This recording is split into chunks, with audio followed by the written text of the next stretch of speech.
서브 이슈입니다. 팩트 폭격 역발상 투자법입니다. 세계 1등 주식 투자법이 좋은 이유는 뭐냐?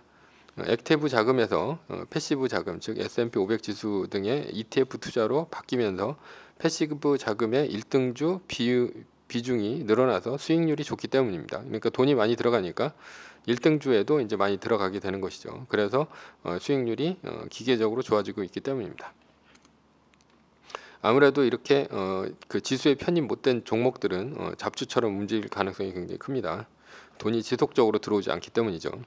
패시브 자금이 늘어난 이유는 무엇이냐?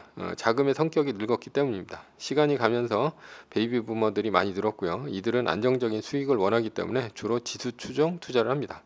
그리고 각국의 연금 펀드들도 마찬가지로 자금이 늘어나고 있는데 개별 주 투자보다는 지수 추종을 주로 하고 있죠. 왜냐하면 시장 수익률보다 더 떨어지는 투자를 하면 아무래도 이제 자금 운용력이 잘릴 수 있기 때문이죠. 그래서 반드시 일정 비율은 지수 투자, 그러니까 뭐 ETF, 뭐 S&P라든가 뭐 이런 지수 투자를 반드시 해야 됩니다. 그리고 또 하나의 이유는 패시브 투자가 액티브 투자보다 수익률이 좋기 때문입니다. 워렌 버핏과 헤지펀드 내기에서 워렌 버핏의 S&P 500 지수 투자가 헤지펀드들의 투자 수익률을 압도했습니다. 그러니까 연금 펀드들은 고민할 것 없이 지수 투자를 합니다. 연금 펀드들은 지수 투자 이외에도 채권 투자도 합니다.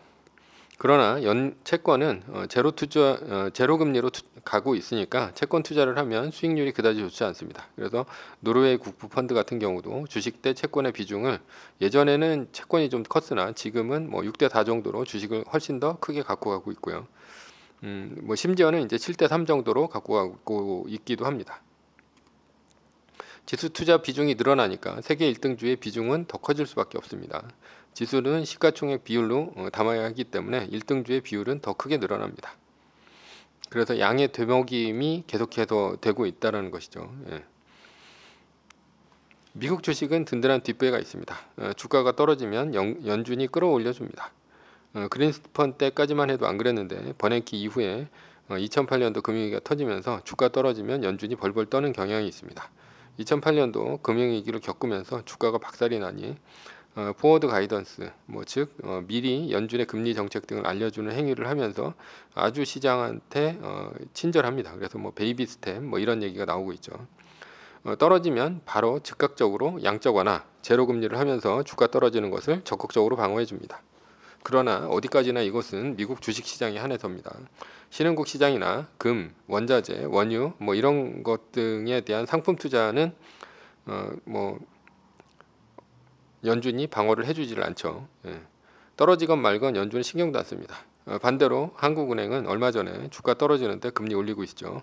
미국 같았으면 금리 발작이 일어났을 것입니다. 그러니 미국 주식을 해야 하고 미국 주식에는 세계 1등 주식이 들어가 있으니 당연히 세계 1등 주식이 주가가 좋습니다.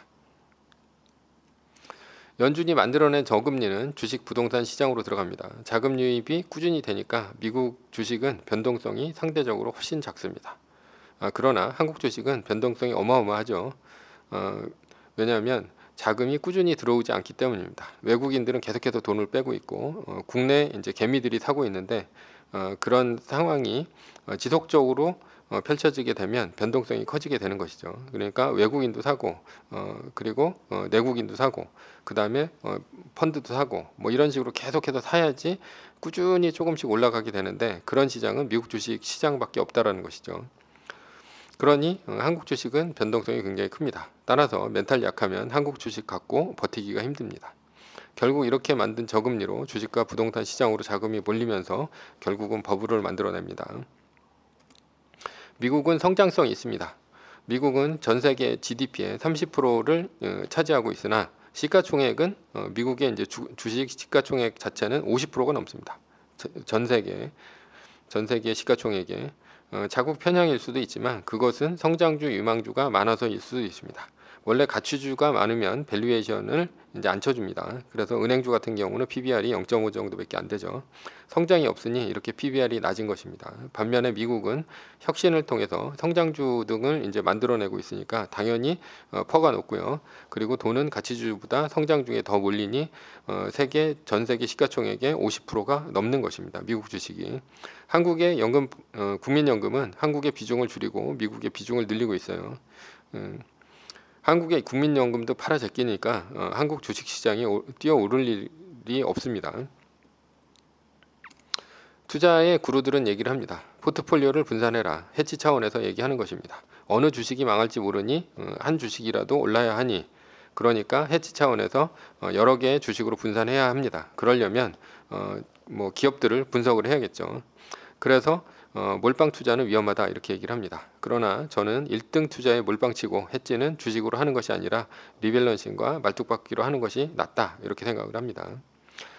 자, 여기서 팩트 폭격 들어가겠습니다. 미국에 투자했던 사람들은 대부분 양도세를 냈을 것입니다. 양도세를 낼 때 종목들도 다 나옵니다. 종목들도 나오고 종목들에 대한 수익률도 전부 나오죠. 작년에 종목들의 수익률을 1등주 빼고 애플주 빼고 수익률을 전부 더해봅니다. 그리고 1등 주식인 애플과 수익률을 비교해봅니다. 1등 주식인 애플보다 수익률이 떨어진다면 당신의 투자법은 1등 주식에 못 이긴 것입니다. 그러니 1등 주식 이외의 주식은 전부 팔고 1등에 집중하면 됩니다. 아마도 대부분은 애플은커녕 S&P 500 지수의 수익률도 못 이겼을 것입니다. 국내 주식을 하면 양도세를 내지 않습니다. 그러니 국내 주식의 작년 수익률을 뽑아서 더해보면 됩니다. 그리고 1등 주식과 세계 1등 주식과 비교를 해봅니다. 그리고 세계 1등 주식보다 못하다면 전부 팝니다. 오랫동안 주식을 했다면 최근 5년간 자료를 뽑아서 1등과 비교를 해봅니다. 그러면 더 뚜렷해집니다. 최근 5년간 애플은 약 500% 가까이 올랐습니다. 날고 기는 헤지펀드들도 애플의 수익률을 못 따라갑니다. 한 종목에 몰빵한 만큼 떨어질 위험은 항상 상존합니다. 2011년도에 애플은 2등과 순위 바뀜 없이 나스닥 마이너스 3% 없이 혼자서 45% 추락했습니다. 그러니까 리밸런싱과 말뚝박기는 필수입니다. 리밸런싱과 말뚝박기는 제가 이 동영상 밑에 링크를 걸어놨으니까 동영상 밑에 링크를 따라가시면 됩니다. 해지는 다른 주식으로 하는 것이 아니라 리밸런싱과 말뚝박기로 하면 됩니다. 세계 1등 주식에 몰빵을 합니다. 시간이 한없이 넘칠 것입니다. 그 시간을 인생을 즐기는데 쓰면 됩니다. 인생은 짧습니다. 결론입니다. 이것이 팩트 폭격의 역발상 투자법입니다. 이것을 늦게 깨달을수록 당신의 소중한 인생은 돈을 벌지도 못하고 돈을 벌지도 못할 잡주 분석과 수익률 하락으로 인해 돈과 정력이 낭비됩니다.